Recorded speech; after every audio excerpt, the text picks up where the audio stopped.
In our lesson today, I'll be looking a little bit at rotation transformation. I'm going to try to give a pictorial description of what happens to an object when it is rotated through, say, 90 degrees or 180 degrees, etc. On the diagram here, we see a little triangle OAB. Notice that the side of the triangle OA is lined up with the vertical y-axis. So I'm going to rotate this triangle through 90 degrees in a clockwise direction. Notice that the side OA is moving, and after 90 degrees it has now found itself in full alignment with the x-axis. So it has gone through 90 degrees, and if you notice, the side OA has moved from the y-axis to the x-axis.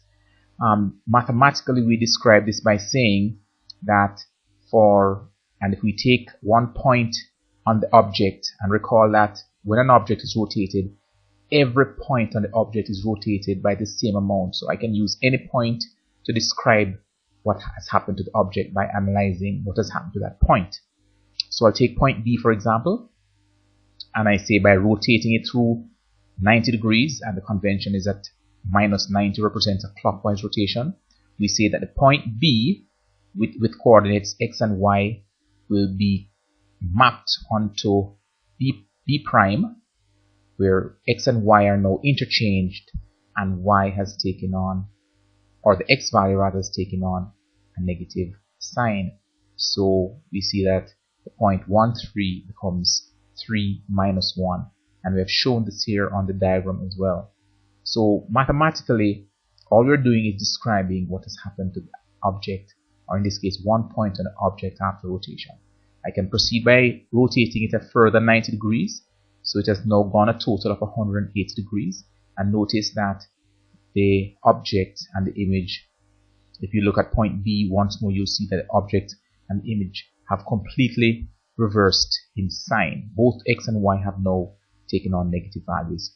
And we can continue like this until we complete the rotation of the object through a full 360 degrees, where, as we would expect, the object at 360 degrees and the object in its original position are pretty much the same.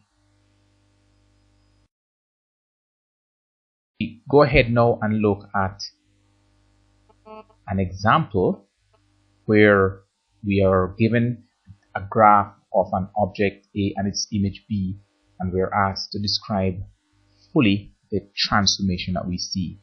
Now, to get a clue into what the transformation is, we can look carefully at the object. We notice that point R, for example, or if we look at the side of the triangle RS for the object A, we notice that RS was horizontal. After it has been transformed, RS is now vertical. So we get a clue that the object might have been rotated. Recall that we said earlier that the horizontal side of the triangle will become vertical, the vertical side of the triangle will become horizontal for a 90-degree rotation. So we suspect that this triangle has been rotated. So let us look at it mathematically, and we'll see that if we take point R again, R2, 1 has been mapped onto R prime 1 minus 2, which is exactly the mathematical description for a clockwise rotation of 90 degrees about the origin. So this just gives us an idea of the things we should be looking for when we see an object and its image, so we could get clues or insights into the type of transformation that has occurred. So for this transformation, the object has been rotated by 90 degrees about the origin. We'll continue this discussion with other examples.